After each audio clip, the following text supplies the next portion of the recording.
ನಾವು 12th ಅಲ್ಲೇನೆ decide ಆಗಬೇಕಾ ಅವ್ನು CET ಬರೀತಾನ ಕಾಮೆಟ್ಗೆ ಬರೀತಾನ? ಅವು optional, whereas physics and mathematics is compulsory. ನಮ್ಮ ಕಟ್ ಆಫ್ ಏನಿದೆಯೋ ಆ ಒಂದು ಕಟ್ ಆಫ್ ಮೇಲೆ ಕಾಲೇಜ್ ಸಿಗುತ್ತೆ ವಿನ ನನಗೆ ಇಂಥದೇ ಕಾಲೇಜ್ ಬೇಕು ಅಂತ ಹೇಳಿದ್ರೆ ಅದು ಸಿಗಲ್ಲ. PUCಯ ಪರ್ಸೆಂಟೇಜು ಸಹ ಇಲ್ಲಿ ಮ್ಯಾಟ್ರ್ ಆಗುತ್ತೆ. 1 ಮಾರ್ಕ್ ವೇರಿಯೇಷನ್ ಆದರೂ ಎಷ್ಟೋ ಸಾವಿರ ರ್ಯಾಂಕು ವೇರಿಯೇಷನ್ ಆಗುತ್ತೆ. ಗೌರ್ಮೆಂಟ್ಗಿಂತಲೂ ಪ್ರೈವೇಟ್ಗೆ ಹೋದ್ರೆ ಆಪರ್ಚುನಿಟೀಸ್ ಜಾಸ್ತಿ ಸಿಗುತ್ತೆ. ಇಲ್ಲಿ ನಾವು ಯಾವ ಕಾಲೇಜು ಸೇರಿದ್ದೀವಿ ಅನ್ನೋದಕ್ಕಿಂತ ನಾನು ಹೇಗೆ ಇದ್ದೀನಿ ಅನ್ನೋದು ಇಂಪಾರ್ಟೆಂಟ್. ಸೊ ಕಾಲೇಜ್ ಇಂಪಾರ್ಟೆಂಟಾ ಒಬ್ಬ ಸ್ಟೂಡೆಂಟ್ಗೆ ಬ್ರಾಂಚ್? ವಿದ್ಯಾರ್ಥಿ ಛಲ ಇತ್ತು ಅಂತಂದರೆ ಪ್ರೈವೇಟ್ ಆಗಲಿ ಗೌರ್ಮೆಂಟ್ ಆಗಲಿ ಯೂನಿವರ್ಸಿಟಿ ಆಗಲಿ ಖಂಡಿತ ಮೇಲಕ್ಕೆ ಬರಬಹುದು. ಪ್ಲೇಸ್ಮೆಂಟ್ ಬ್ರೋಚರಲ್ಲಿ ಏನಿರುತ್ತೆ ಹೌದು, ರಿಯಾಲಿಟಿನಲ್ಲಿ ಅದು ವ್ಯತ್ಯಾಸವಾಗಬಹುದು. ಟಾಪ್ ಕಾಲೇಜಸ್ದು ಹೈಪ್ ಏನು ಸರ್? ಸ್ಟೂಡೆಂಟ್ಸ್ ಮಾಡಿದಂಥ ಅಥವಾ ಮಾಡಬಹುದಾದಂಥ ದೊಡ್ಡ ತಪ್ಪು. ಸುಮನ್ ಟಿವಿ ಕನ್ನಡದಲ್ಲಿ ಜಾಹೀರಾತು ನೀಡಲು ಸಂಪರ್ಕಿಸಿ 9686376663. ಇಂಜಿನಿಯರಿಂಗ್, ಮೆಡಿಕಲ್, ಫಾರ್ಮಸಿ, ಅಗ್ರಿಕಲ್ಚರ್ ಇವೆಲ್ಲ ಮತ್ತು ಇನ್ನೂ ಒಂದಷ್ಟು ಹಲವು ಕ್ಷೇತ್ರಗಳಲ್ಲಿ ನೀವೇನಾದರೂ ಮುಂದೆ ಬರಬೇಕು ಅಂದರೆ ಕರ್ನಾಟಕ ಕಾಮನ್ ಎಂಟ್ರೆನ್ಸ್ ಟೆಸ್ಟ್ ಅನ್ನುವಂಥ ಒಂದು ಕಾಂಪಿಟೇಟಿವ್ ಎಕ್ಸಾಮನ್ನು ಬರೀಬೇಕಾಗತ್ತೆ. ಇದು ಬರೆದಾದ ನಂತರದಲ್ಲಿ ಬರುವಂತಹ ನಿಮ್ಮ ರ್ಯಾಂಕ್, ನೀವು ತಗೊಳ್ಳುವಂತಹ ಒಂದು ನಿರ್ಧಾರ ನಿಮ್ಮ ಜೀವನದ ದಿಕ್ಕನ್ನೇ ಬದಲಾಯಿಸುತ್ತೆ. ಇದರ ನಂತರದಲ್ಲಿರುತ್ತೆ KCET ಕೌನ್ಸಿಲಿಂಗ್. ಇದು ಒಂದು ದೊಡ್ಡದಾದಂಥ ಪ್ರಾಸೆಸ್. ಆದರೆ ಈ ಪ್ರಾಸೆಸ್ನಲ್ಲಿ ಸಾಕಷ್ಟು ಕನ್ಫ್ಯೂಷನ್ಸ್ಗಳನ್ನು ನಮ್ಮ ಯುವಕರು ಎದುರಿಸ್ತಾ ಬರ್ತಾ ಇದ್ದಾರೆ. ಸೊ ಇದರಲ್ಲಿ ನಿಮಗೆ ಗೇಮ್ ಚೇಂಜರ್ ಆಗುವಂಥ ಹಲವಾರು ಟಿಪ್ಸ್ಗಳೊಂದಿಗೆ ನಾನು ನಿಮ್ಮೊಟ್ಟಿಗೆ ಇವತ್ತು ಬಂದಿದ್ದೀನಿ. ನನ್ನ ಜೊತೆ ಇದ್ದಾರೆ 38 ವರ್ಷಗಳಷ್ಟು ಶಿಕ್ಷಣ ಕ್ಷೇತ್ರದಲ್ಲಿ ಸೇವೆಯನ್ನು ಸಲ್ಲಿಸಿರುವಂಥವರು. ಅವರು ಅಸೋಸಿಯೇಟ್ ಪ್ರೊಫೆಸರ್ ಆಗಿ ಪ್ರಸ್ತುತವಾಗಿ ಯಲಹಂಕದಲ್ಲಿರುವಂಥ ಸಾಯಿ ವಿದ್ಯಾ ಇನ್ಸ್ಟಿಟ್ಯೂಟ್ ಆಫ್ ಟೆಕ್ನಾಲಜಿಯಲ್ಲಿ ತಮ್ಮ ಕಾರ್ಯಪ್ರವೃತ್ತಿಯನ್ನು ನಿರ್ವಹಿಸ್ತಾ ಇದ್ದಾರೆ. ಅದರ ಜೊತೆಗೆ ಅಕಾಡೆಮಿ ಆಫ್ ಅಡ್ವೈಸರಿ ಮೆಂಬರ್ ಸಹ ಆಗಿದ್ದಾರೆ ವೇದಾಂಶ್ ಅಕಾಡೆಮಿಯಲ್ಲಿ. ಬನ್ನಿ ಪ್ರೊಫೆಸರ್ ವಿಜಯ್ ಅವರನ್ನ ಕಾರ್ಯಕ್ರಮಕ್ಕೆ ಸ್ವಾಗತಿಸೋಣ. ಹಾಗೆ ಈ KCET ಕೌನ್ಸಿಲಿಂಗಲ್ಲಿರುವಂತಹ ಸಾಕಷ್ಟು ಕನ್ಫ್ಯೂಷನ್ಸ್ ಇರ್ಬೋದು, ವಿಧಿವಿಧಾನಗಳಿರ್ಬೋದು, ಇದ್ರ ಬಗ್ಗೆ ಎಲ್ಲ ಹೆಚ್ಚಿನ ಮಾಹಿತಿಯನ್ನು ತಿಳ್ಕೊಳ್ಳೋಣ. ಅದಕ್ಕೂ ಮುನ್ನ ಅವರನ್ನ ಕಾರ್ಯಕ್ರಮಕ್ಕೆ ಸ್ವಾಗತಿಸೋಣ. ಸರ್, ಕಾರ್ಯಕ್ರಮಕ್ಕೆ ಸ್ವಾಗತ. ಧನ್ಯವಾದಗಳು ಮೇಡಮ್. ಎಲ್ಲ ವೀಕ್ಷಕರಿಗೂ ನಮಸ್ತೆ. ಸೊ 38 ವರ್ಷಗಳು ನೀವು ಸೇವೆಯನ್ನು ಸಲ್ಲಿಸಿದ್ದೀರಿ. ಹೌದು. ಮೊದಲಿಗೆ ನಮ್ಮ ವೀಕ್ಷಕರಿಗೆ CET ಅಂದ್ರೆ ಏನು, ಅದು ಯಾರಿಗೆ ಅನ್ನುವ ಪ್ರಶ್ನೆಯಿಂದ ಸ್ಟಾರ್ಟ್ ಮಾಡಿ. ಸರಿ, ಈಗ ವಿದ್ಯಾರ್ಥಿಗಳು 1ನೇ ತರಗತಿಯಿಂದ 12ನೇ ತರಗತಿವರೆಗೂ ವಿದ್ಯಾಭ್ಯಾಸ ಮಾಡ್ತಾರೆ. ಈ 12th ಸ್ಟ್ಯಾಂಡರ್ಡ್ ಆದಮೇಲೆ ಬೇರೆ ಬೇರೆ ಆಯ್ಕೆಗಳಿರುತ್ತೆ. Engineering, medical, horticulture, sericulture, forestry, ಈ ಥರ ಸುಮಾರು ಆಯ್ಕೆಗಳಿರುತ್ತೆ. ಇವೆಲ್ಲ ಪ್ರೊಫೆಷ್ನಲ್ ಕೋರ್ಸಸ್ ಅಂತ ನಾವು ಕರಿತೀವಿ. ಓಕೆ. ಈ ಕಾಲೇಜುಗಳು ಆಯ್ಕೆ ಮಾಡಬೇಕು ಅಂದರೆ ಅದಕ್ಕೊಂದು ಕಾಮನ್ ಎಂಟ್ರೆನ್ಸ್ ಟೆಸ್ಟ್ ಅಂತ ಹೇಳ್ತಾರೆ. ಅದನ್ನೇ ನಾವು KCET ಅಂತ ಹೇಳ್ತೀವಿ. ಇದನ್ನು ಕಂಡಕ್ಟ್ ಮಾಡೋರು KEA, Karnataka examination authority, 18th cross Malleshwaram, ಬೆಂಗಳೂರಲ್ಲಿ ಇದೆ. ಓಕೆ. ಇಲ್ಲಿ 2 ಫೇಸಸ್ಸು. ಮೊದಲು ವಿದ್ಯಾರ್ಥಿಗಳು 12th ಸ್ಟ್ಯಾಂಡರ್ಡ್ ಎಕ್ಸಾಮ್ ಆದಮೇಲೆ ಈ ಎಕ್ಸಾಮಿಗೆ ಅಪಿಯರ್ ಆಗಬೇಕು. ಈ ಎಕ್ಸಾಮ್ ಆದಮೇಲೆ ಈ 12th ಸ್ಟ್ಯಾಂಡರ್ಡು ಮತ್ತು ಈ CET ಆಧಾರದ ಮೇಲೆ ಅವರಿಗೊಂದು ರ್ಯಾಂಕಿಂಗ್ ಅಂತ ಅನೌನ್ಸ್ ಮಾಡ್ತಾರೆ. ಕೆಲವು ಕೋರ್ಸ್ಗಳಿಗೆ PCMB ಅಂಕಗಳನ್ನ ತಗೊಳ್ತಾರೆ, ಕೆಲವು ಕೋರ್ಸ್ಗಳಿಗೆ ಬರೀ PCM, ಕೆಲವು ಕೋರ್ಸ್ಗಳಿಗೆ PCB, ಈ ಥರ ಬೇರೆ ಬೇರೆ ಕೋರ್ಸ್ಗಳಿಗೆ ಬೇರೆ ಬೇರೆ ವಿಧಾನ ಇದೆ. ಇಲ್ಲಿ ಮುಖ್ಯವಾಗಿ ನಾವು ಇವತ್ತು ವಿಚಾರ ಮಾಡ್ತಾ ಇರೋದು ಇಂಜಿನಿಯರಿಂಗ್ ಅಡ್ಮಿಷನ್ಸ್ ಅಂದರೆ ಪ್ರೊಫೆಷನಲ್ ಕೋರ್ಸಸ್. ಅದಕ್ಕೆ CET ರ್ಯಾಂಕಿಂಗ್ ಅಂತ ಕೊಟ್ಟ ಮೇಲೆ ನೀವು ಆಪ್ಷನ್ ಎಂಟ್ರಿ. ಸೊ ಒಬ್ಬ ವಿದ್ಯಾರ್ಥಿಗೆ ಇಂಜಿನಿಯರಿಂಗ್ ಜಾಯಿನ್ ಆಗಬೇಕಂದ್ರೆ ಅಲ್ಲಿ 3 ಥರ ದಾರಿಗಳಿದೆ ಅವನಿಗೆ. 3 ಥರ ದಾರಿ. ಮೊದಲನೇದಾಗಿ ಥ್ರೂ KCET ಕೌನ್ಸಿಲಿಂಗ್. ಈ KCET ಕೌನ್ಸಿಲಿಂಗ್ ಅಂದರೆ ಯಾವುದೇ ವಿದ್ಯಾರ್ಥಿ ಈ ಕರ್ನಾಟಕದಲ್ಲಿರ್ತಕ್ಕಂಥ ಎಲ್ಲ ಇಂಜಿನಿಯರಿಂಗ್ ಕಾಲೇಜಲ್ಲಿ ಅವನು ಒಂದು ಪ್ರವೇಶ ಪಡಿಬೇಕು ಅಂತಂದರೆ ಗೌರ್ಮೆಂಟ್ ಕೋಟಾದಲ್ಲಿ, ಸರ್ಕಾರಿ ಕೋಟಾದಲ್ಲಿ ಅವನು ಶುಲ್ಕ ಏನಿದೆ ಅದು ನಾನು ಆಮೇಲೆ ಮಾತಾಡ್ತೀನಿ, ಶುಲ್ಕ ಎಷ್ಟಿದೆ ಅಂತ. ಆ ಶುಲ್ಕದೊಂದಿಗೆ ಅವನು ಪ್ರವೇಶ ಪಡಿಬೋದು. ಸಾಮಾನ್ಯವಾಗಿ ಪ್ರತಿಯೊಬ್ಬರು ಇದನ್ನೇ ಪ್ರಯತ್ನ ಮಾಡ್ತಾರೆ, ಯಾಕಂದರೆ ಇದು ಗೌರ್ಮೆಂಟ್ ಕೋಟಾದಲ್ಲಿ ಬರುತ್ತೆ. ಓಕೆ. ಇನ್ನು ಎರಡನೇದು ಕಾಮೆಡ್-ಕೆ ಅಂತ. ಹ್ಮ್ ಇದು consortium of medical and engineering dental association ಅವರು ಮಾಡಿರೋದು. ಹ್ಮ್ ಇದು ಆಲ್ ಇಂಡಿಯಾ ಟೆಸ್ಟ್. ಓಕೆ ಈ KCET ಬಂದ್ಬಿಟ್ಟು ಕೇವಲ ಕರ್ನಾಟಕದ ವಿದ್ಯಾರ್ಥಿಗಳಿಗೆ ಮಾತ್ರ ಸೀಮಿತ. ವೇರಾಸ್ ಕಾಮೆಡ್-ಕೆ ಅಂದರೆ ಈ ಭಾರತದಲ್ಲಿರ್ತಕ್ಕಂಥ ಯಾವುದೇ ರಾಜ್ಯದ ವಿದ್ಯಾರ್ಥಿ ಅದನ್ನು ಬರೀಬೋದು ಮತ್ತು ಅವನಿಗೆ ಇಲ್ಲಿ ಕರ್ನಾಟಕದಲ್ಲಿರ್ತಕ್ಕಂಥ ಇಂಜಿನಿಯರಿಂಗ್ ಕಾಲೇಜ್ ಅಡ್ಮಿಷನ್ ಸಿಗುತ್ತೆ. ಹ್ಮ್ ಸೊ ಇದರ ಒಂದು ಆ, ಅನುಕೂಲ ಕಾಮೆಡ್-ಕೆ ಅನ್ನೋರು ಮಾಡಿಕೊಡ್ತಾ ಇದ್ದಾರೆ. ಅಲ್ಲಿ ಒಂದು ಸ್ವಲ್ಪ ಶುಲ್ಕ ಬೇರೆ ಇರುತ್ತೆ, ಈ CET-ಗಿಂತ ಸ್ವಲ್ಪ ಹೆಚ್ಚಿನ ಮಟ್ಟದಲ್ಲಿ ಇರುತ್ತೆ. ಅದು ಎರಡನೇ ಆಯ್ಕೆ. ಹ್ಮ್ ಈ ಎರಡೂ ಆಯ್ಕೆಯಲ್ಲೂ ಅವನಿಗೆ ಯಾವುದೇ ವಿದ್ಯಾರ್ಥಿಗೆ ಸಿಗಲಿಲ್ಲ ಅಂದರೆ ಮೂರನೇದಾಗಿ ಡೈರೆಕ್ಟ್ ಕೋಟಾ ಇರುತ್ತೆ, ಅಂದರೆ ಮ್ಯಾನೇಜ್ಮೆಂಟ್ ಕೋಟಾ. ಹ್ಮ್ ಆದರೆ ಇವತ್ತು ನಾವು ನಮ್ಮ ಒಂದು ಈ ಡಿಸ್ಕಷನ್ನು CET ಆಪ್ಷನ್ ಎಂಟ್ರಿ ಬಗ್ಗೆ ಸೀಮಿತ ಮಾಡೋಣ. ಓಕೆ CET ಆಪ್ಷನ್ ಎಂಟ್ರಿ ಅಂದ್ರೇನು, ಹೇಗೆ ಮಾಡಬೇಕು, ಅದರಲ್ಲಿ ಏನು ಮಾಡಬಾರ್ದು, ಏನು ಮಾಡಬೇಕು ಅಂತ ನಾನು ಹೇಳ್ತೀನಿ. ಓಕೆ, ಇದರಲ್ಲಿ ಡೀಪ್ ಆಗಿ ಹೋಗೋದಕ್ಕೂ ಮುನ್ನ ಒಂದು ನನಗೆ ಕ್ವಿಕ್ ಕ್ವೆಶ್ಚನ್ ಬರ್ತಾ ಇರೋದು, ನಾವು 12th ಅಲ್ಲೇನೆ ಡಿಸೈಡ್ ಆಗ್ಬೇಕಾ ಅವ್ನು CET ಬರೀತಾನ ಕಾಮೆಡ್-ಕೆ ಬರೀತಾರ ಅಂತ? ಹೌದು. ಈಗ ಕೆಲವು ವಿದ್ಯಾರ್ಥಿಗಳು ಅಥವಾ ಅವ್ರ ಪೇರೆಂಟ್ಸು ಹ್ಮ್ 10th ಎಕ್ಸಾಮ್ ಆದಮೇಲೆ ಡಿಸೈಡ್ ಮಾಡ್ತಾರೆ ಹ್ಮ್ ಅವನು ಡಾಕ್ಟರ್ ಅಥವಾ ಮೆಡಿಕಲ್ ಆ ಥರ ಹೋಗಬೇಕು ಅಂತಂದರೆ PCMB-ನ ಆಯ್ಕೆ ಮಾಡ್ಕೊಳ್ತಾರೆ, hmm physics, chemistry, maths and biology. Okay ಇನ್ನು ಕೆಲವರು ಡಿಸೈಡ್ ಮಾಡ್ತಾರೆ ಇಲ್ಲ ಇಂಜಿನಿಯರಿಂಗ್ ಅಂತ. ಇಂಜಿನಿಯರಿಂಗಲ್ಲಿ ಸಾಮಾನ್ಯವಾಗಿ ಕಂಪ್ಯೂಟರ್ ಓರಿಯೆಂಟೆಡ್ ಕೋರ್ಸ್ಗಳು ಜಾಸ್ತಿ ಇರೋದ್ರಿಂದ PCMC ತಗೊಳ್ತಾರೆ, physics, chemistry, maths and computer science. Hmm ಆಮೇಲೆ ಎಲೆಕ್ಟ್ರಾನಿಕ್ಸು ಇರುತ್ತೆ, ಈ ರೀತಿ ಆಮೇಲೆ ಬಯೋಟೆಕ್ನಾಲಜಿ ಇರುತ್ತೆ, ಆಯ್ಕೆಗಳಿರುತ್ತೆ. ಅದಕ್ಕೆ KCET ಅವರು ಒಂದು ಕಾಮನ್ನು ಮ್ಯಾಂಡೇಟ್ರಿಯಾಗಿ ಏನು ಫಿಕ್ಸ್ ಮಾಡಿದ್ದಾರೆ ಅಂದರೆ ಪ್ರವೇಶ ಮಾಡಲಿಕ್ಕೆ ಫಿಸಿಕ್ಸ್ ಆ್ಯಂಡ್ ಮ್ಯಾಥಮೆಟಿಕ್ಸ್ ಕಡ್ಡಾಯವಾಗಿ ಪಾಸ್ ಆಗಿರಬೇಕು. ಉಳಿದಂಥ ಆಪ್ಷನ್ನು ಕೆಮಿಸ್ಟ್ರಿ ಆದರೂ ಆಗಿರ್ಬೋದು, ಎಲೆಕ್ಟ್ರಾನಿಕ್ಸ್ ಆದರೂ ಆಗಿರ್ಬೋದು, ಕಂಪ್ಯೂಟರ್ ಸೈನ್ಸ್ ಆದರೂ ಆಗಿರ್ಬೋದು, ಬಯಾಲಜಿ ಆದರೂ ಆಗಿರ್ಬೋದು, ಅವು optional. Whereas physics and mathematics is compulsory. Okay, so ಈಗ ನಾವು ಬ್ರೀಫ್ ಆಗಿ ಹೇಳೋದಾದ್ರೆ ಆಪ್ಷನ್ ಎಂಟ್ರಿ ಅಂದ್ರೆ ಏನು ಅಂತ ಒಂದ್ಸಲ ನಮ್ಮ ಯುವಕರಿಗೆ ಏನು ಅದರ ಹಿಂದಿನ ಪ್ರಿಪರೇಷನ್ ಹೇಗಿರಬೇಕು ಅಂತ ಒಂದು ಹೌದು. ಈ ಆಪ್ಷನ್ ಎಂಟ್ರಿ ಅಂತಂದರೆ ನಿಮಗೆ ಇಷ್ಟವಾಗಿರುವ ಕೋರ್ಸು ಮತ್ತು ಕಾಲೇಜು, ಇಲ್ಲಿ ಎರಡು ಅಂಶ ಬಹಳ ಇಂಪಾರ್ಟೆಂಟು. ಒಂದು, ನನಗಿಂಥ ಕಾಲೇಜೇ ಬೇಕು. ಸುಮಾರು ಒಂದು 220 ಕಾಲೇಜಸ್ ಇದೆ ಅಂದ್ಕೊಳ್ಳಿ ನಮ್ಮ ರಾಜ್ಯದಲ್ಲಿ. ಈ 220 ಕಾಲೇಜಲ್ಲಿ ನನಗಿಂತಹದೇ ಕಾಲೇಜ್ ಬೇಕು ಮತ್ತು ಇಂತಹದೇ ಕೋರ್ಸನ್ನು ನಾನು ಓದಬೇಕು ಆ ಕಾಲೇಜಲ್ಲಿ ಅನ್ನೋದನ್ನು ಆಯ್ಕೆ ಮಾಡ್ಕೊಳ್ಳಿಕ್ಕೆ ಕಂಡಕ್ಟ್ ಮಾಡ್ತಕ್ಕಂಥ ಒಂದು ಪ್ರೋಸೆಸ್ ಏನಂದರೆ CET ಆಪ್ಷನ್ ಎಂಟ್ರಿ. ಅಂದರೆ ನೀವು ಆಪ್ಷನ್ಸನ್ನು ಅಲ್ಲಿ ಎಂಟ್ರಿ ಮಾಡಬಹುದು ಪೋರ್ಟಲಲ್ಲಿ.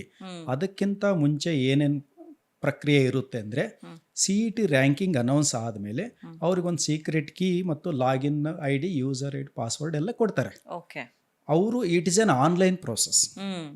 Option entry is a online process. ನೀವು ಮನೆಯಲ್ಲೇ ಕೂತ್ಕೊಂಡು, ಮೊದಲು ಹೇಗಿತ್ತು ಮೇಡಮ್ ಅಂದರೆ, ಮೊದಲು ಎಲ್ಲರೂ ಈ ಮಲ್ಲೇಶ್ವರಂ ಆಫೀಸಿಗೆ ಬಂದು ಅಲ್ಲಿ ಅವರವರ ಒಂದು ರ್ಯಾಂಕ್ ಪ್ರಕಾರ ಅಲ್ಲೇ ಸೀಟನ್ನು ಆಯ್ಕೆ ಮಾಡ್ಕೋಬೋದಾಗಿತ್ತು. ಆದರೆ ತುಂಬ ದೂರದಿಂದ ಗುಲ್ಬರ್ಗ, ಬೀದರ್, ರಾಯಚೂರು, ಬೆಳಗಾಂ ಕಡೆಯಿಂದ ಬರೋರಿಗೆ ತುಂಬ ದೂರ ಆಗ್ತಿತ್ತು. ಮೊದಲೆಲ್ಲ ಈ ಪ್ರಕ್ರಿಯೆ ಇತ್ತು.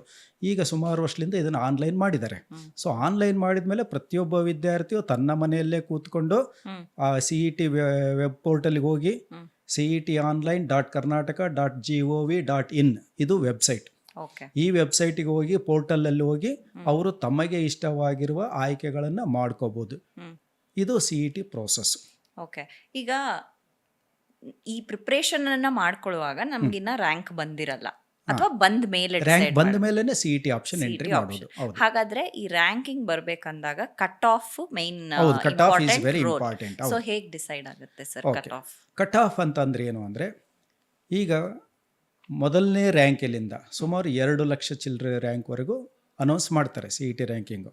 ಈ ರ್ಯಾಂಕ್ ಹೇಗೆ ಡಿಸೈಡ್ ಆಗುತ್ತೆ ಅಂದರೆ, ನೀವು PUCಯಲ್ಲಿ ಒಂದು 90%, 95%, 80% ಯಾವುದೋ ಒಂದು ಪರ್ಸೆಂಟೇಜ್ ಬಂದಿರುತ್ತೆ. ಅದು ಒಂದೇ ಆಧಾರದ ಮೇಲೆ ರ್ಯಾಂಕಿಂಗ್ ಬರಲ್ಲ. ಅದನ್ನು 50% ವೆಯ್ಟೇಜ್ ಕೊಡ್ತಾರೆ. ಇನ್ನು 50% ವೆಯ್ಟೇಜು CET ಎಕ್ಸಾಮು, ಅದರಲ್ಲೂ ಫಿಸಿಕ್ಸು, ಕೆಮಿಸ್ಟ್ರಿ, ಮ್ಯಾಥ್ಸ್, ಇಂಜಿನಿಯರಿಂಗಿಗಾದರೆ ಆ 3ರಲ್ಲಿ 180 ಮಾರ್ಕ್ಸಿಗೆ ಏನಿರುತ್ತೆ ಅದನ್ನು ಆವ್ರೇಜ್ ಮಾಡಿ CET ಎಕ್ಸಾಮು 50% ವೆಯ್ಟೇಜು ಮತ್ತು PUCದು 50% ವೆಯ್ಟೇಜ್ ಎರಡನ್ನೂ ಆವ್ರೇಜ್ ಮಾಡಿ ರ್ಯಾಂಕನ್ನು ನಿರ್ಧಾರ ಮಾಡ್ತಾರೆ. ಇದು ಒಂದು ಆಟೋಮೆಟಿಕ್ ಪ್ರೋಸೆಸ್, ಸಾಫ್ಟ್ವೇರ್ ಇರುತ್ತೆ, ಅದು ಆಟೋಮೆಟಿಕ್ಕಾಗಿ ರ್ಯಾಂಕ್ ಅನೌನ್ಸ್ ಆಗುತ್ತೆ. ಈ CET ಕಟ್ ಆಫ್ ರ್ಯಾಂಕ್ ಅಂತಂದರೆ ತುಂಬ ಪ್ರತಿಭಾವಂತ ವಿದ್ಯಾರ್ಥಿ ಫಸ್ಟ್ ರ್ಯಾಂಕ್ ಬರ್ತಾನೆ, ಆಮೇಲೆ ಸೆಕೆಂಡು, ಥರ್ಡು, ಹೀಗೆ ಅಪ್ ಟು 2 lakhsವರೆಗೆ ಹೋಗುತ್ತೆ. ನಿಮ್ಮ ಕಟ್ ಆಫ್ ರ್ಯಾಂಕಿಂಗ್ ಪ್ರಕಾರ ಅನುಗುಣವಾಗಿ ನಿಮಗೆ ಕಾಲೇಜ್ ಸಿಗುತ್ತೆ. ನಮಗೆ ಬೇಕಾದ ಕಾಲೇಜು ಸಿಗೋದಿಲ್ಲ. ನಮ್ಮ ಕಟ್ ಆಫ್ ಏನಿದೆಯೋ ಆ ಒಂದು ಕಟ್ ಆಫ್ ಮೇಲೆ ಕಾಲೇಜ್ ಸಿಗುತ್ತೆ ವಿನ ನನಗೆ ಇಂಥದೇ ಕಾಲೇಜ್ ಬೇಕು ಅಂತ ಹೇಳಿದ್ರೆ ಅದು ಸಿಗಲ್ಲ. ಅದಕ್ಕೆ ಇಂಪಾರ್ಟೆಂಟು ನಮ್ಮ ಕಟ್ ಆಫ್ ಅಂದರೆ ನಮ್ಮ ಪರ್ಫಾರ್ಮೆನ್ಸ್ ಚೆನ್ನಾಗಿರಬೇಕು.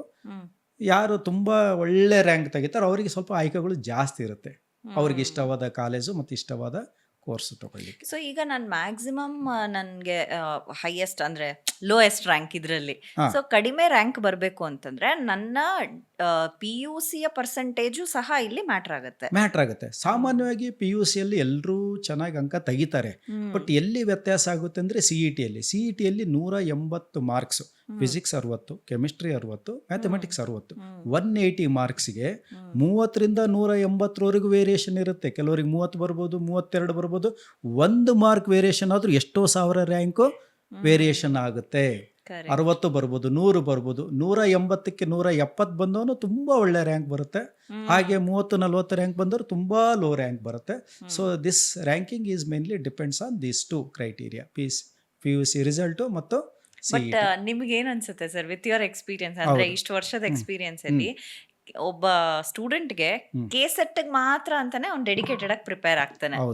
ಸೊ ಇಲ್ಲಿ ಅವನ 12th ಪರ್ಸೆಂಟೇಜ್ದು 50 ತಗೊಳ್ತೀರಾ, 50% ಕನ್ಸಿಡರೇಷನ್ ಇರುತ್ತೆ ಅಂದಾಗ ಅದು ಎಷ್ಟು ಮ್ಯಾಟರ್ ಆಗುತ್ತೆ, ಇದು ಎಷ್ಟು ಪಾತ್ರ ವಹಿಸುತ್ತೆ ಎರಡು ಅಂತ ಹೇಳಿ. PUC ಎಕ್ಸಾಮ್ ಆಗೋವರೆಗೂ ಅವರು PUCಗೆ ಫೋಕಸ್ ಮಾಡಿ ಓದಿ ಚೆನ್ನಾಗಿ ಮಾರ್ಕ್ಸ್ ತೆಗಿಲೇಬೇಕು, ಅದು ಕಡ್ಡಾಯ.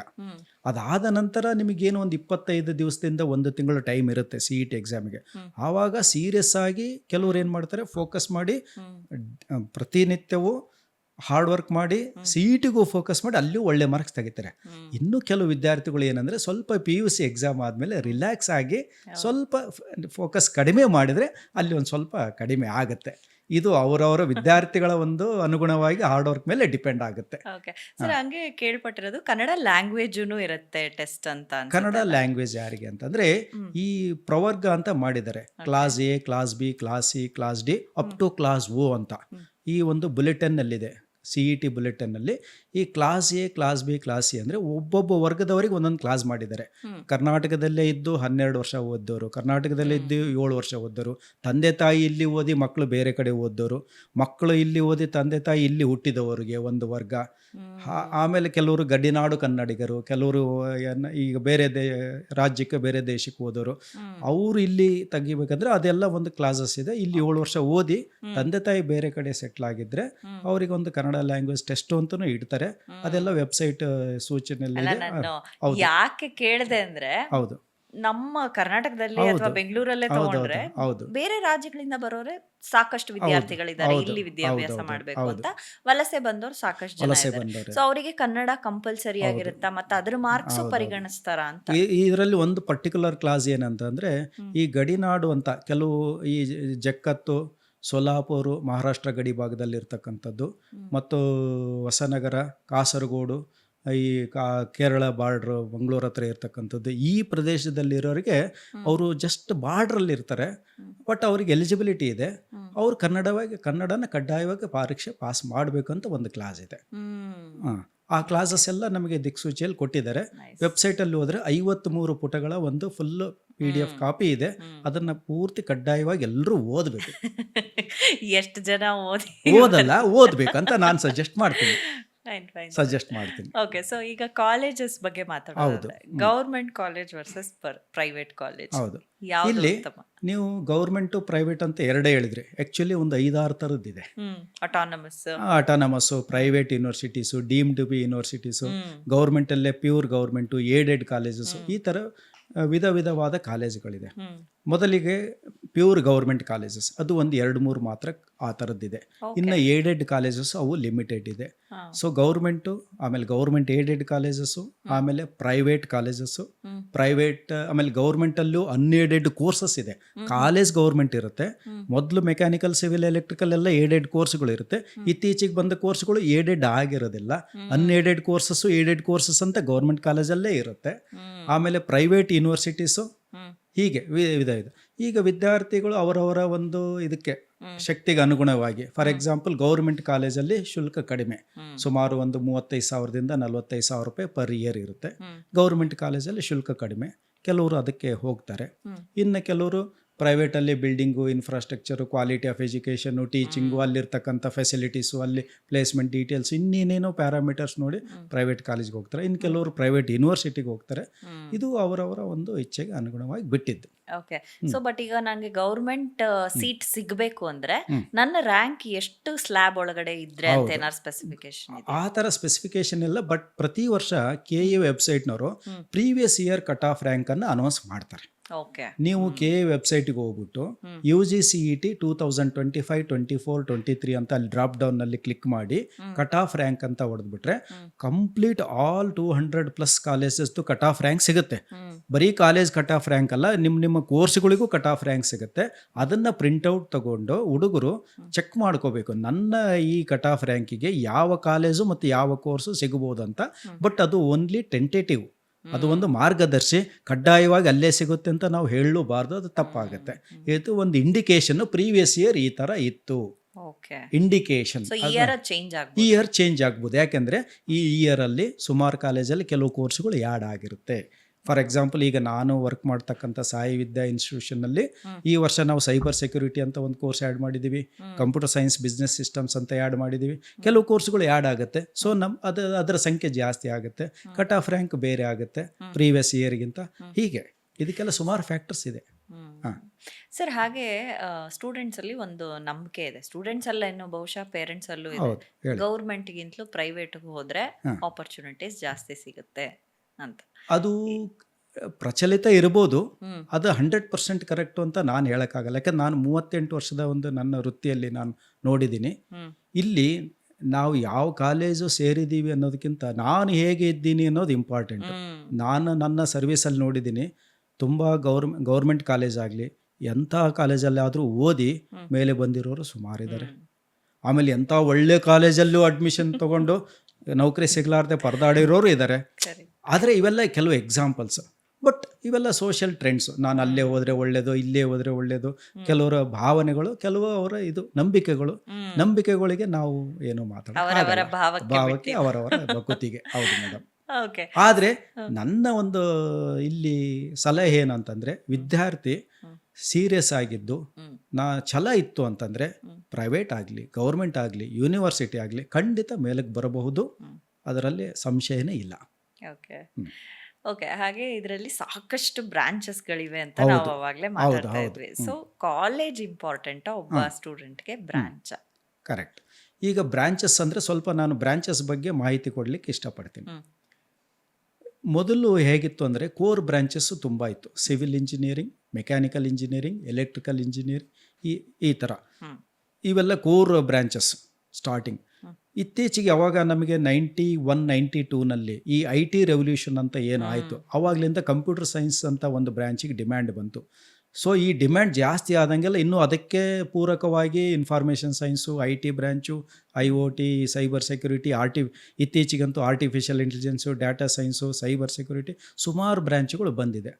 ಈ ಜನಕ್ಕೆ ಮತ್ತು ನಮ್ಮ ಸ್ಟೂಡೆಂಟ್ಸಿಗೆ ಏನಾಗಿದೆ ಅಂದರೆ, ಮತ್ತು ಈಗ ಸುಮಾರು ಅವಕಾಶಗಳು ಹೇರಳವಾಗಿರುವುದರಿಂದ ಸಹಜವಾಗಿ ಪ್ರತಿಯೊಬ್ಬರು ಕನಸು ಕಾಣ್ತಾರೆ, ನಾನು IT ಇಂಜಿನಿಯರ್ ಆಗಬೇಕು, ನಾನು ಸಾಫ್ಟ್ವೇರ್ ಇಂಜಿನಿಯರ್ ಆಗಬೇಕು ಅಂತ.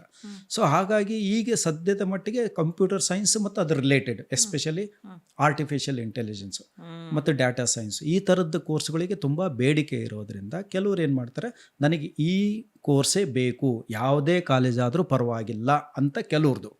ಇನ್ನು ಕೆಲವರು ನನಗೆ ಕಾಲೇಜ್ ತುಂಬ ಇಂಪಾರ್ಟೆಂಟು, ಆ ಕಾಲೇಜ್ ಬ್ರ್ಯಾಂಡೆಡ್ ಇದೆ, ನನಗೆ ಅಲ್ಲಿ ಯಾವುದಾದ್ರೂ ಸಿಕ್ಕರೂ ಪರವಾಗಿಲ್ಲ ಅಂತ. ಇದು ಅಗೇನ್ ಅವರವರ ಒಂದು ಡಿಸಿಷನ್. ಬಟ್ ಎಷ್ಟು ಸತ್ಯ ಸರ್ ಅದು? ಸತ್ಯ ಅಂತಂದರೆ ಇಲ್ಲ ಮೇಡಮ್, ಇಲ್ಲಿ ಎರಡೂ ಕರೆಕ್ಟೇ.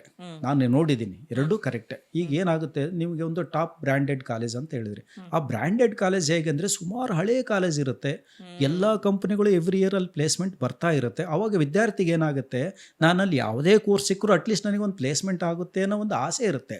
ಹಾಗಾಗಿ ಅವನಲ್ಲಿ ಕೋರ್ಸ್ ನೋಡೋಕ್ಕೆ ಹೋಗಲ್ಲ, ಆ ಕಾಲೇಜ್ ಇಂಪಾರ್ಟೆಂಟ್ ಅಂತ ನೋಡ್ತಾನೆ. ಇನ್ನು ಒಬ್ಬ ಕೆಲವು ವಿದ್ಯಾರ್ಥಿ ಏನಂದರೆ, ಇಲ್ಲ ನನಗೆ ಈ ಕೋರ್ಸ್ ಇಂಪಾರ್ಟೆಂಟ್, ಈ ಕಾಲೇಜ್ ಸಿಗಲಿಲ್ವಾ ಬಿಗೆ ಹೋಗ್ತೀನಿ, ಬಿ ಸಿಗಲಿಲ್ವಾ ಸಿ, ಯಾವುದೇ ಕಾಲೇಜ್ ಇರಲಿ ನನಗೆ ಕೋರ್ಸ್ ಇಂಪಾರ್ಟೆಂಟ್, ನಾನು ಅಂದ್ಕೊಂಡಿರೋ ಕೋರ್ಸೇ ಮಾಡಬೇಕು ಅಂತ.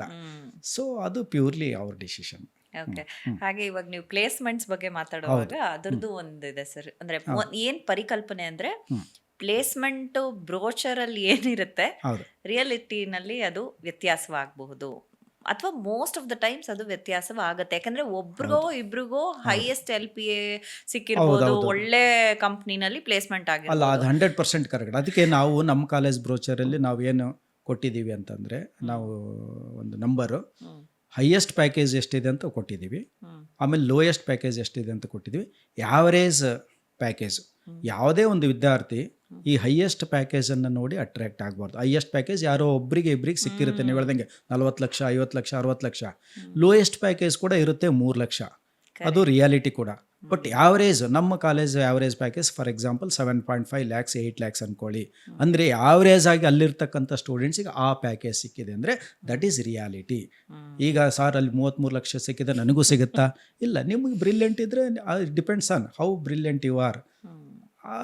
Again placement is totally a different entity. ಅದು ನಿಮ್ಮ ಒಂದು ಎಷ್ಟು ಬ್ರಿಲಿಯಂಟ್ ಇದ್ದೀರಿ, ನೀವು ಎಷ್ಟು ಚೆನ್ನಾಗಿ ಆನ್ಸರ್ ಮಾಡ್ತೀರಿ, ಆವತ್ತಿನ ದಿನಕ್ಕೆ ಆಗ್ತಕ್ಕಂಥ ಪರ್ಫಾರ್ಮೆನ್ಸು ಮತ್ತು ಸುಮಾರು ಪ್ಯಾರಾಮೀಟರ್ಸ್ ಮೇಲೆ ಈ ಪ್ಲೇಸ್ಮೆಂಟ್ಗಳು ಆಗುತ್ತೆ. ಅಂದ್ರೆ ಇದು ಒಂದ್ ರೀತಿ ಮಾರ್ಕೆಟಿಂಗ್ ಅಂತ ಹೇಳ್ಬೋದಾ? ಆ ಮಾರ್ಕೆಟಿಂಗ್ ರೀತಿಯಾಗಿ ಅಂತಂದ್ರೆ showcasing what is happening in our college. Placements is A statistics, it is A number. So it is A number. ನಮ್ಮಲ್ಲಿ ಎಷ್ಟು ಹುಡುಗರಿದ್ರು ಏನಾಯಿತು ಅಂತ ನಾವು ಒಂದು ಶೋಕೇಸ್ ಮಾಡಲಿಕ್ಕೆ ನಾವು ಪ್ಲೇಸ್ಮೆಂಟ್ ಸ್ಟ್ಯಾಟಿಸ್ಟಿಕ್ಸ್ ಕೊಡ್ತೀವಿ. ಬಟ್ ಎಷ್ಟೋ ಕಡೆಗಳಲ್ಲಿ ಅದನ್ನ ಸ್ಟ್ರಾಟಜಿ ಆಗೂ ಯೂಸ್ ಮಾಡ್ತಾರೆ. ಮಾಡ್ಬೋದು, ಬಟ್ ಅದನ್ನು ನಾವು ಕಮೆಂಟ್ ಮಾಡೋಕ್ಕಾಗಲ್ಲ. ಕರೆಕ್ಟ್. ಓಕೆ.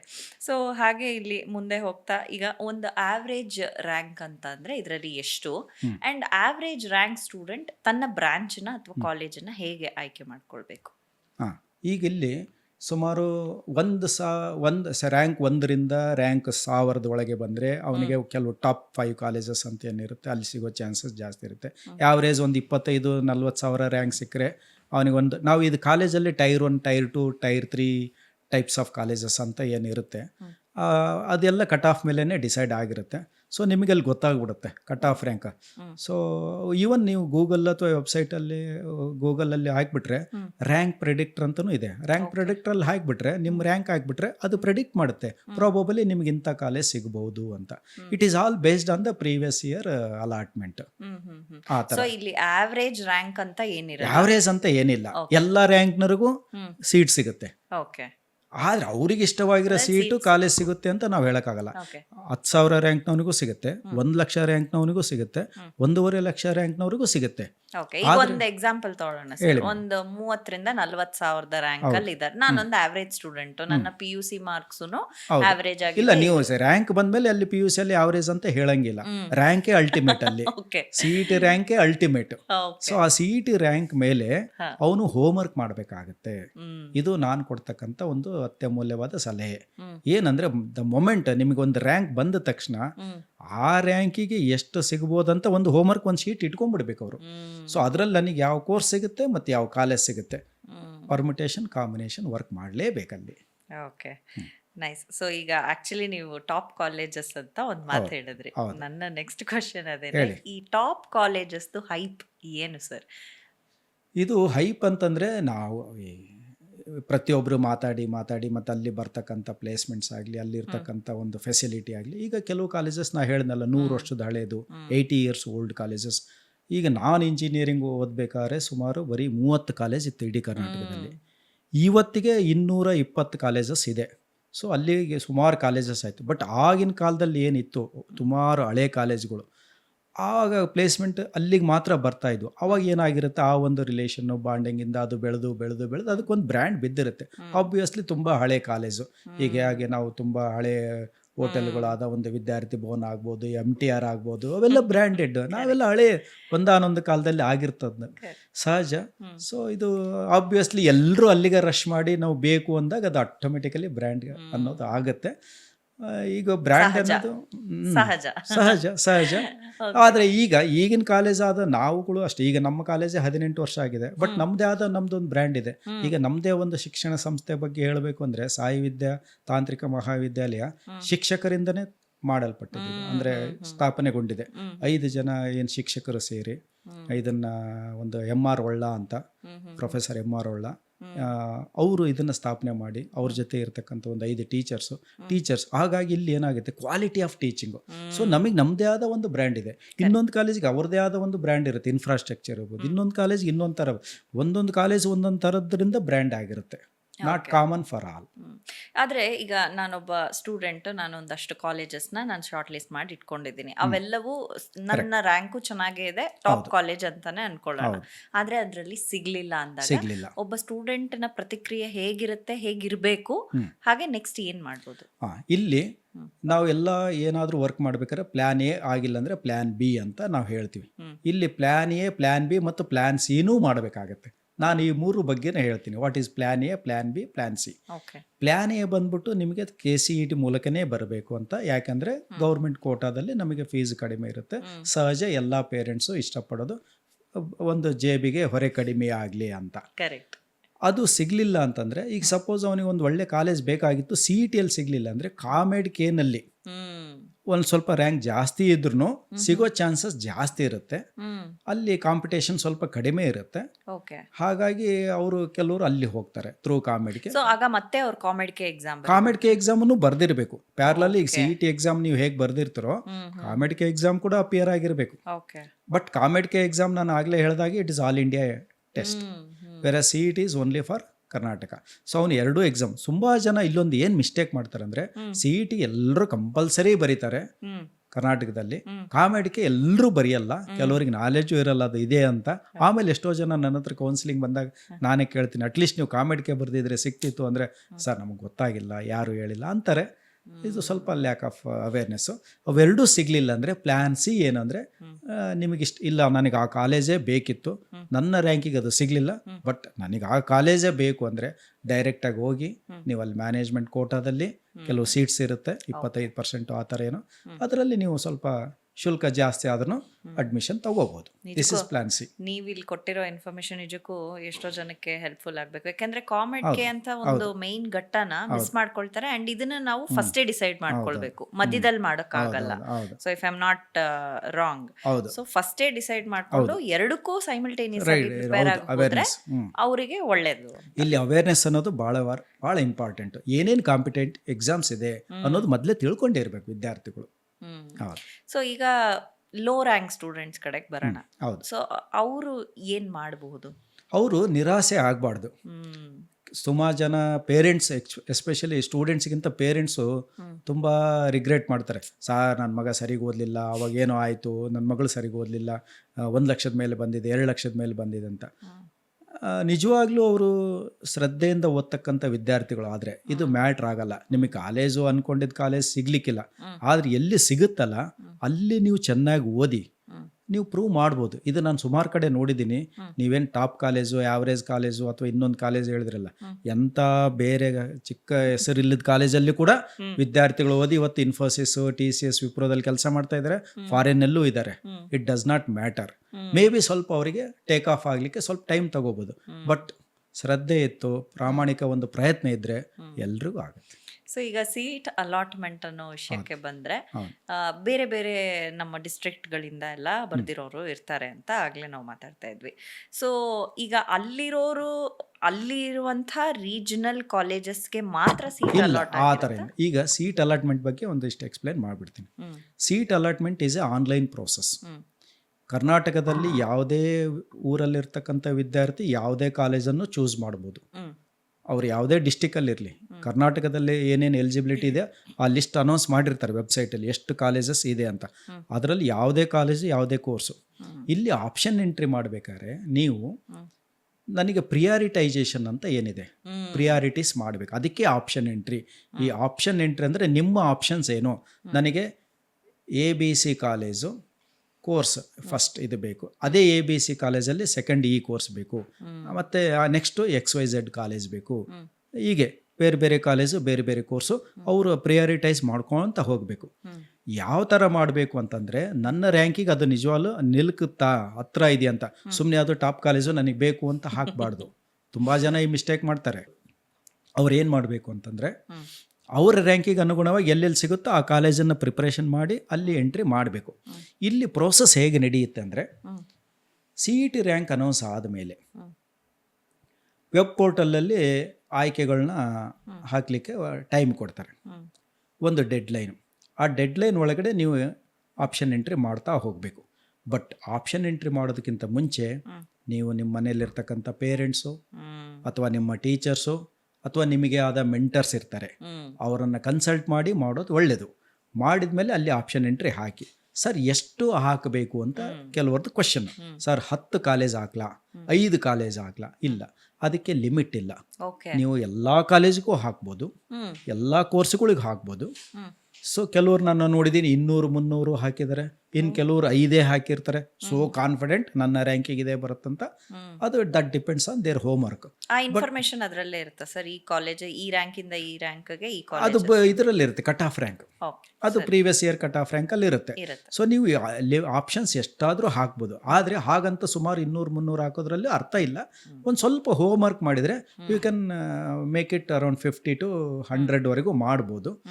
ಆದರೆ ಅಲ್ಲಿ ಏನಾಗುತ್ತೆ, ಅದೇ ಡೆಡ್ಲೈನ್ ಮುಗಿದ್ಮೇಲೆ ಮಾಕ್ ಅಲಾಟ್ಮೆಂಟ್ ಅಂತ ಅನೌನ್ಸ್ ಮಾಡ್ತಾರೆ ರಿಸಲ್ಟ್.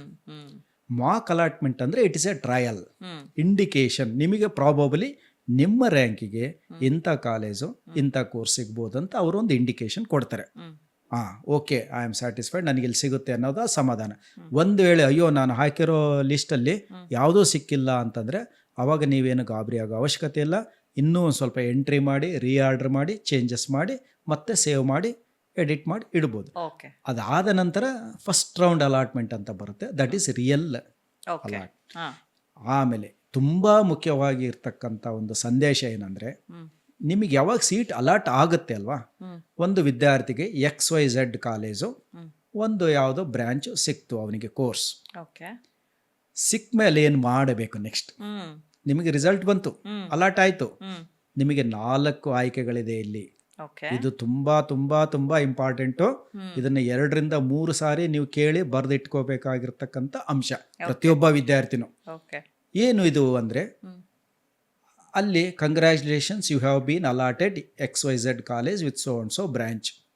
ಸರಿ, ನಿಮಗೆ ಅದು ಇಷ್ಟ ಆಯಿತು, yes I am okay with the college, I am okay with the course, ಎರಡೂ ಓಕೆ ಅಂದರೆ ಗೋ ಫಾರ್ ಚಾಯ್ಸ್ 1. ಅಲ್ಲಿ 4 ಚಾಯ್ಸ್ ಕೊಡ್ತೇನೆ. Choice 1, choice 2, choice 3, choice 4. Out of 4 choices ಒಂದು ಚಾಯ್ಸನ್ನು ನೀವು ಕ್ಲಿಕ್ ಮಾಡಲೇಬೇಕು. ಈಗ ಫಸ್ಟ್ ಚಾಯ್ಸ್ ಬಗ್ಗೆ ಹೇಳ್ತಾ ಇದ್ದೀನಿ. What is choice 1?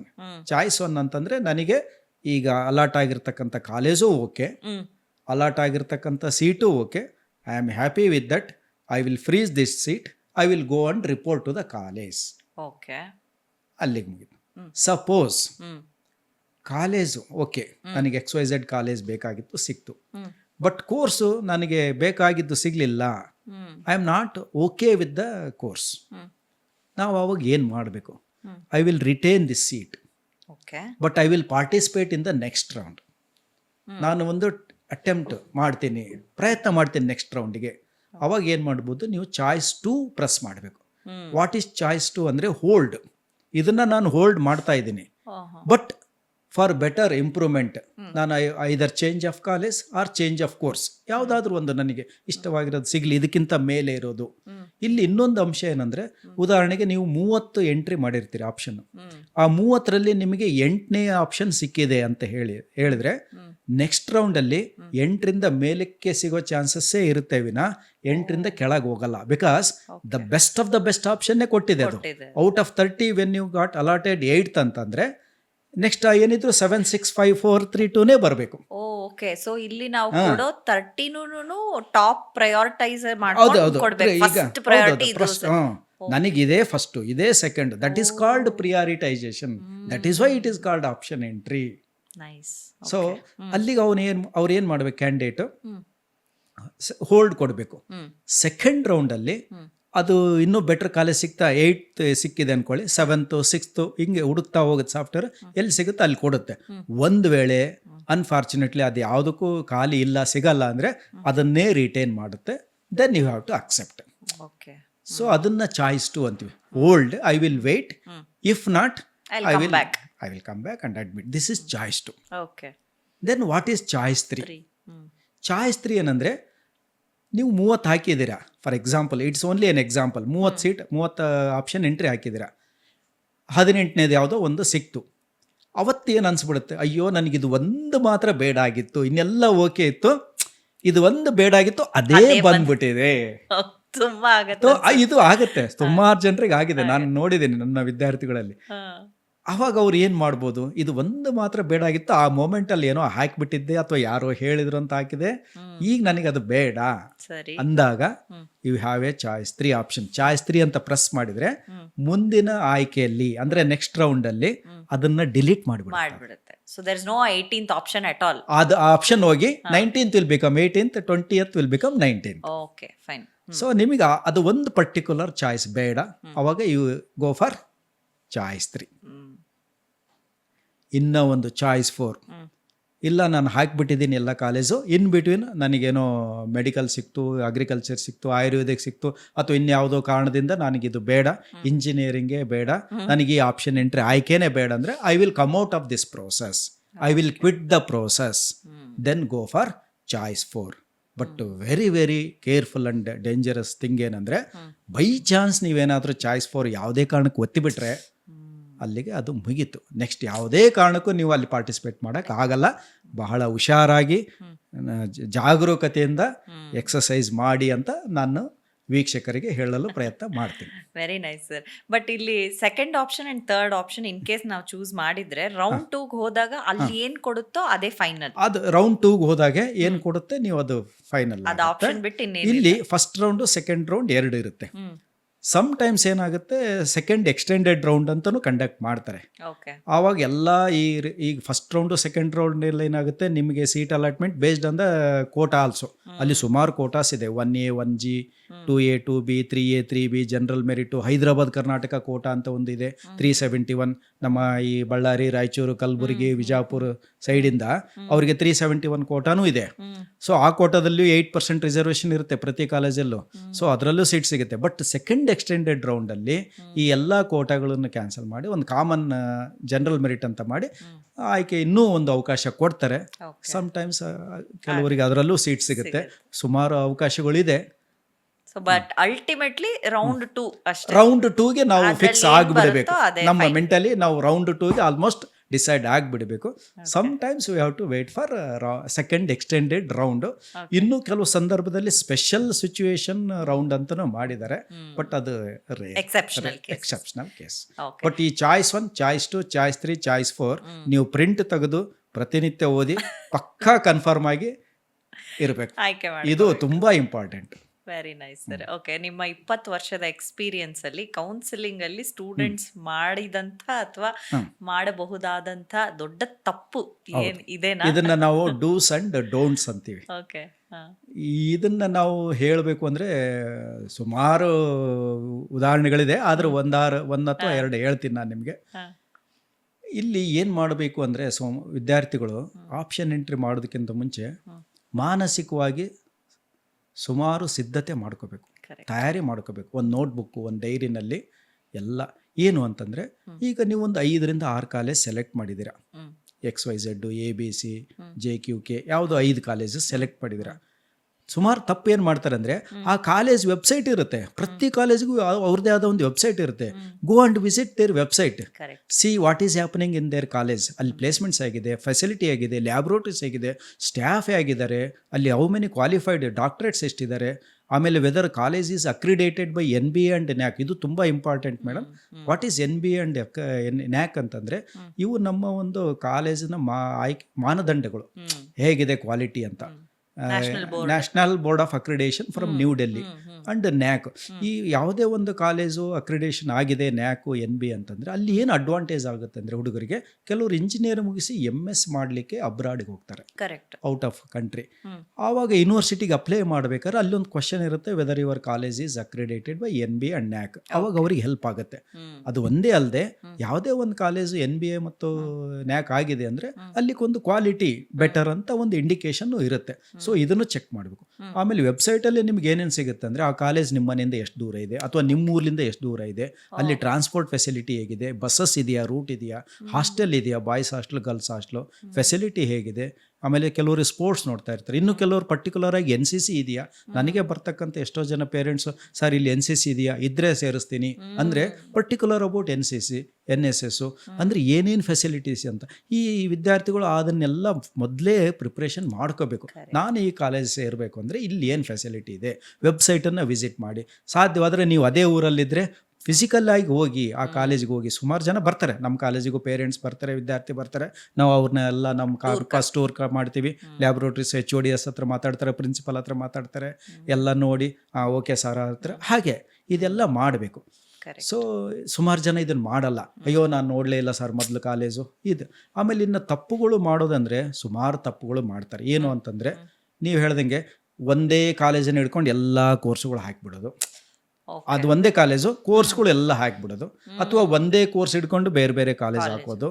ಆಮೇಲೆ ಅವ್ರಿಗೆ ರ್ಯಾಂಕಿಗೆ ಬರುತ್ತೋ ಇಲ್ವೋ ಸುಮ್ಮನೆ ಬರೀ ಟಾಪ್ ಕಾಲೇಜಸ್ ಹಾಕಿಬಿಡೋದು, ಅವ್ರ ರ್ಯಾಂಕಿಗೆ ಸಿಗ್ತಾ ಇರಲ್ಲ, ಇನ್ನು ಬೇರೆ ಕಾಲೇಜಸ್ ಹಾಕಿರೋದಿಲ್ಲ.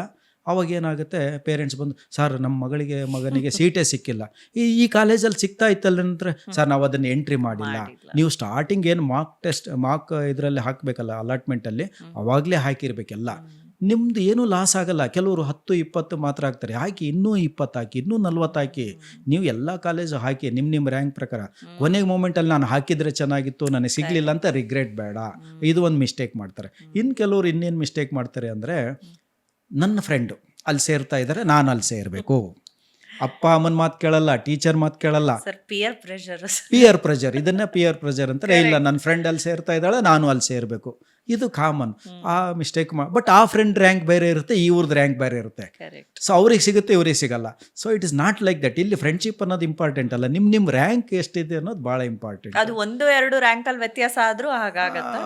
1-2 ರ್ಯಾಂಕಲ್ಲಿ ಆಗಲ್ಲ, ಬಟ್ ಕೆಲವು ಸಾವಿರಾರು ರ್ಯಾಂಕ್ ವ್ಯತ್ಯಾಸ ಇದ್ರೆ ಆಗುತ್ತೆ. ಸಮ್ಟೈಮ್ಸ್ 1-2 ರ್ಯಾಂಕಲ್ಲಿ ಬ್ರಾಂಚಸ್ಸು ಸಿಗಲಾರ್ದೇ ಇರ್ಬೋದು, ಎನಿಥಿಂಗ್ ಕ್ಯಾನ್ ಹ್ಯಾಪನ್.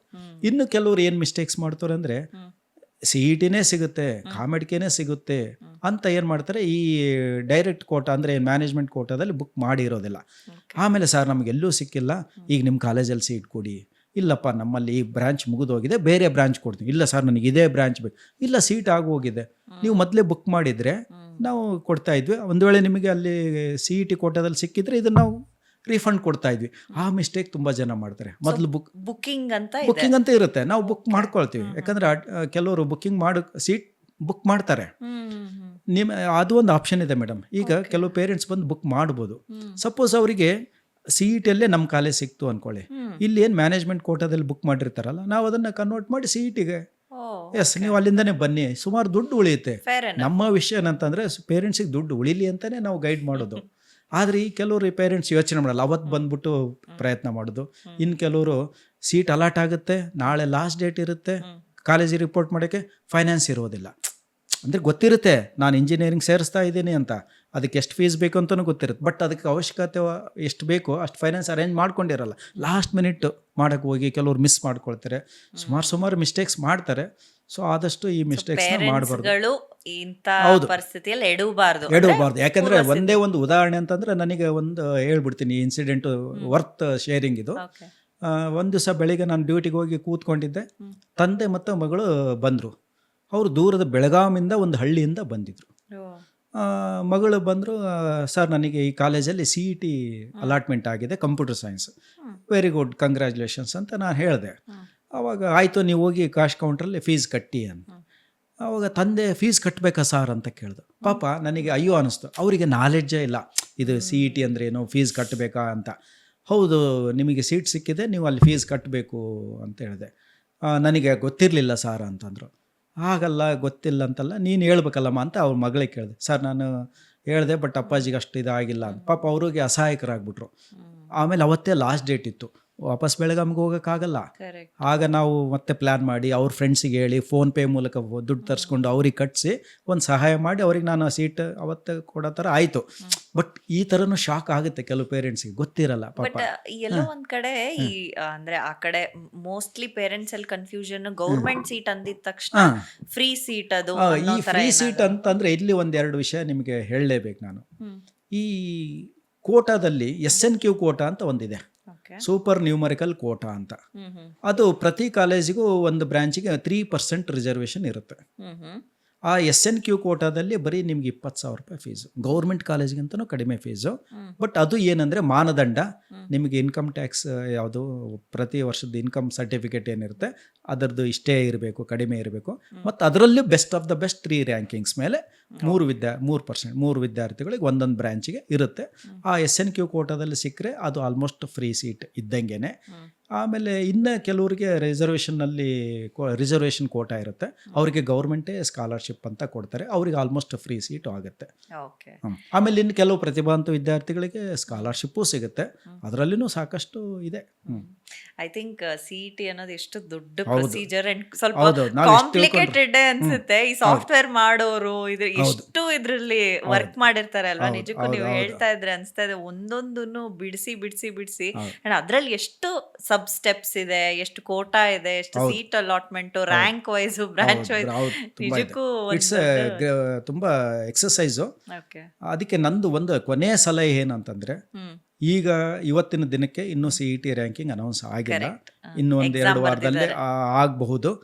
ಪ್ರತಿಯೊಬ್ಬ ವಿದ್ಯಾರ್ಥಿ ಏನು ಮಾಡಬೇಕಂದ್ರೆ ಆ ವೆಬ್ಸೈಟಿಗೆ ಹೋಗಿ cetonline.karnataka.gov.in ಹೋಗ್ಬಿಟ್ಟು ಅಲ್ಲಿ ಒಂದು PDF ಇದೆ, ಆಪ್ಷನ್ ಎಂಟ್ರಿ ಗೈಡೆನ್ಸ್ ಅಂತ, ಸುಮಾರು ಒಂದು 53 ಪೇಜ್ ಇದೆ, ಕನ್ನಡ ಮತ್ತು ಇಂಗ್ಲೀಷಲ್ಲಿದೆ.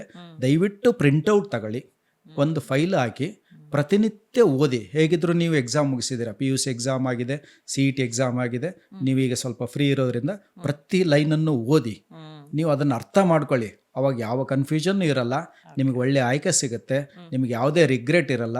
ನೀವು ಮೊದಲೇ ಇಂಟರ್ವ್ಯೂಗಿಂತ ಮುಂಚೆ ಹೇಳ್ದಾಗೆ ಅವ್ರು ತೆಗೆದುಕೊಳ್ತಕ್ಕಂಥ ಒಂದು ನಿರ್ಧಾರ ಅವರ ಲೈಫನ್ನು ಹೇಗೆ ಗೇಮ್ ಚೇಂಜರ್ ಆಗಿ ಬದಲಾಯಿಸ್ಬೋದು ಅಂದರೆ ಆ ಒಂದು ಈ ಥರದ್ದು ಅವೇರ್ನೆಸ್ ಇದ್ದರೆ ತುಂಬ ಒಳ್ಳೇದಂತ ನನ್ನ ಅಭಿಪ್ರಾಯ. ಓಕೆ. ಆಸ್ ಅ ಕೌನ್ಸಿಲರ್ ಇಷ್ಟು ವರ್ಷದ ಎಕ್ಸ್ಪೀರಿಯನ್ಸ್ ಅಲ್ಲಿ ಏನಾದ್ರೂ ನಿಮಗೆ ಒಂದು ಲೂಪ್ ಹೋಲ್ ಇದೆ ಈ ಕೌನ್ಸಿಲಿಂಗ್ ಸಿಸ್ಟಮ್ ಅಲ್ಲಿ ಅಂತ ಅನ್ಸಿದ್ರೆ ಇದೆಯಾ? ಆ ಥರದ್ದು ಮೊದಲು ಅನಿಸ್ತಾ ಇತ್ತು, ಬಟ್ ಲಾಸ್ಟ್ ಇಯರ್ ಇಂದ ಅದು ಓಕೆ. ಪೂರ್ತಿ ಪ್ರಮಾಣದಲ್ಲಿ ಟ್ರಾನ್ಸ್ಪರೆಂಟ್ ಆಗಿದೆ. ನಿಜಕ್ಕೂ ನಾವು ಇದನ್ನು ಈ ಒಂದು ಅಭಿನಂದನೆಗಳನ್ನ ನಮ್ಮ KEದವರಿಗೆ ಸಲ್ಲಿಸ್ಬೇಕು. ಏನು ಅಂದರೆ ಲಾಸ್ಟ್ ಇಯರ್ಲಿಂದ ಫೇಸ್ ವೆರಿಫಿಕೇಶನ್ ಆಧಾರಿತ ಕೌನ್ಸಿಲಿಂಗ್ ಅಂತ ಮಾಡಿದ್ದಾರೆ. ಓಕೆ. ಯಾವುದೇ ವಿದ್ಯಾರ್ಥಿ ಲಾಗಿನ್ ಆಗಿ ಆಪ್ಷನ್ ಎಂಟ್ರಿ ಮಾಡಬೇಕು ಅಂದರೆ 750 ರುಪೀಸ್, ಇದು ಲಾಸ್ಟ್ ಇಯರ್ ಇಂಟ್ರೊಡ್ಯೂಸ್ ಆಗಿದೆ, 750 ರುಪೀಸ್ ಕಟ್ಟಿಬಿಟ್ಟು ಅವನು ಲಾಗಿನ್ ಆಗಿ ರಿಜಿಸ್ಟರ್ ಆಗಿದ್ರೆ ಅವ್ರ ಇಮೇಲ್ ಐಡಿಗೆ ಒಂದು ಸೀಕ್ರೆಟ್ ಕೋಡು, ಪಾಸ್ವರ್ಡ್ ಎಲ್ಲ ಬರುತ್ತೆ. ಪ್ರತಿ ಸಲ ಲಾಗಿನ್ ಆಗ್ಬೇಕಾದ್ರೆ ಅವರು ಫೇಸ್ ID ವೆರಿಫಿಕೇಶನ್ ಆಗಬೇಕು, ಮತ್ತು ಕಾಲೇಜಿಗೆ ಬಂದು ರಿಪೋರ್ಟ್ ಆಗಬೇಕಾದ್ರೂ ಕೂಡ ನಾವು ನಮ್ಮಲ್ಲಿ ಸಿಸ್ಟಮಲ್ಲಿ ಅವ್ರ ಫೇಸ್ ID, ಸೊ ದಟ್ ಅವರ ಹೆಸರಲ್ಲೇ ಬೇರೆ ವಿದ್ಯಾರ್ಥಿ ಅಡ್ಮಿಷನ್ ತಗೊಳ್ಳೋದು ಬೇರೆ ಬೇರೆದ್ದೆಲ್ಲ ಏನೂ ಆಗಲ್ಲ. ಯಾವುದೇ ಲೂಪ್ ಹೋಲ್ಸ್ ಇಲ್ಲ, ಏನೂ ಇಲ್ಲ ಮೇಡಮ್. 100% ತುಂಬ ಚೆನ್ನಾಗಿ ಮಾಡಿದ್ದಾರೆ. ಓಕೆ, ಗ್ರೇಟ್, ಹೌದು, ನೈಸ್. ಹಾಗೆ ನಿಮ್ಮ ಈ ಒಂದು ಇಷ್ಟು ವರ್ಷಗಳ ಎಕ್ಸ್ಪೀರಿಯನ್ಸ್ ಇಂದ ನಮ್ಮ ಯುವಕರಿಗೆ, ಈಗ ಎಕ್ಸಾಮ್ ಬರ್ದಿರೋರಾಗ್ಬೋದು, ಮುಂದೆ ಬರಿಬೇಕು ಅಂತ ಅನ್ಕೊಳ್ಳೋರ್ಗೆ ಒಂದು ಕಡೆಯ ಅಡ್ವೈಸ್ ಅಂದ್ರೆ ಏನ್ ಹೇಳ್ತೀರಾ? ನನ್ನ ಅಡ್ವೈಸ್ ಏನು ಅಂತಂದ್ರೆ, ಅಪ್ ಟು PUC ನಿಮ್ಮ ಮೈಂಡ್ ಸೆಟ್ ಹೇಗಿರುತ್ತೆ ಅಂದರೆ ಓದು ಮಾರ್ಕ್ಸು ಅದಕ್ಕೆ ಕಡೆಗೆ ಗಮನ ಜಾಸ್ತಿ ಇರುತ್ತೆ. ಬಟ್ ಇದು ಪ್ರೊಫೆಷ್ನಲ್ ಕೋರ್ಸ್. ಇಲ್ಲಿ ಬಂದ ಮೇಲೆ ಮಾರ್ಕ್ಸು ಇಂಪಾರ್ಟೆಂಟು ನಿಜ, ಬಟ್ ಅದಕ್ಕಿಂತ ಇಂಪಾರ್ಟೆಂಟ್ ಏನಂದರೆ ನೀವು ಎಷ್ಟು ಸ್ಕಿಲ್ ಡೆವಲಪ್ಮೆಂಟ್ ಮಾಡ್ಕೊಳ್ತೀರಾ. ಇಲ್ಲಿ ನಾನೊಂದು ಮಾತು ಹೇಳಲಿಕ್ಕೆ ಇಷ್ಟಪಡ್ತೀನಿ. ಈಗ ಕ್ಲಾಸ್ ಟಾಪರ್ಗೆ ಖಂಡಿತವಾಗಿಯೂ ಪ್ಲೇಸ್ ಆಗುತ್ತೆ, ಆಮೇಲೆ ಲಾಸ್ಟ್ ಬೆಂಚರಿಗೆ ಅಥವಾ ನಾವು ಕಡಿಮೆ ಪರ್ಫಾರ್ಮೆನ್ಸ್ ಮಾಡಿದ್ರಿಗೆ ಆಗಲ್ಲ, ಆ ಥರ ಏನಿಲ್ಲ. ಸ್ಕಿಲ್ಸ್ ಯಾರಿಗಿರುತ್ತೆ, ಸ್ಕಿಲ್ಸ್ನ ಡೆವಲಪ್ ಮಾಡ್ಕೊಳ್ಳಿ. ದಿನನಿತ್ಯ ಏನೇನಾಗುತ್ತೆ ಅಪ್ಡೇಟ್ ಆಗಿ, ನ್ಯೂಸ್ ಪೇಪರ್ ಓದಿ, what is happening in the industry. ಆಮೇಲೆ ನೀವೊಂದು ಗುರಿ ಇಟ್ಕೊಳ್ಳಿ, ಮುಂದೆ ನಾವು ಏನಾಗಬೇಕು ಅಂತ ಮಾಡಿದರೆ ನಾವು ಕಡಿಮೆ, ಈ ಸೆಮಿಸ್ಟರ್ ಕಡಿಮೆ ಬಂತು, ಇನ್ನೊಂದು ಸೆಮಿಸ್ಟರ್ ಜಾಸ್ತಿ ಆಯಿತು, ಏನೂ ರಿಗ್ರೆಟ್ ಮಾಡೋದು ಬೇಕಿಲ್ಲ. ಪ್ರಪಂಚದಲ್ಲಿ ಅವಕಾಶ ಅನ್ನೋದು ಎಲ್ಲರಿಗೂ ಇದೆ, ಬಟ್ ನೀವು ಕಠಿಣ ಪರಿಶ್ರಮ ಮಾತ್ರ ಮಾಡಬೇಕು ಮತ್ತು ಡೈಲಿ ಅಪ್ಡೇಟ್ ಆಗಬೇಕು ಎಲ್ಲದರಲ್ಲೂ, ಸೋಮಾರಿ ಆಗಬಾರ್ದು. ಇದು ನನ್ನ ಸಲಹೆ. ನಿಜಕ್ಕೂ ಒಳ್ಳೆ ಮಾತನ್ನ ಹೇಳಿದ್ದೀರಾ ಸರ್. ಈಗಿರುವಂತಹ AI ಅಬ್ಬರಕ್ಕೂ ಮುಂದೆ ಏನಿರುತ್ತೆ ಜಾಬ್ಸ್ ಅನ್ನೋ ಕ್ಲಾರಿಟಿನೇ ಇಲ್ಲ.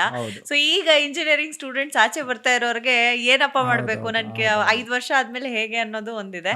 ಸೊ ಅದಕ್ಕೆ ನೀವು ಹೇಳ್ದಂತ ಒಂದು ಸಮರೈಸ್ ಅಂತಂದ್ರೆ ಸ್ಕಿಲ್ ಇಂಪಾರ್ಟೆಂಟು, ಓದಿನ ಜೊತೆ ಸ್ಕಿಲ್ಸ್ ಬೇಕೇ ಬೇಕು. Skill development is very very important.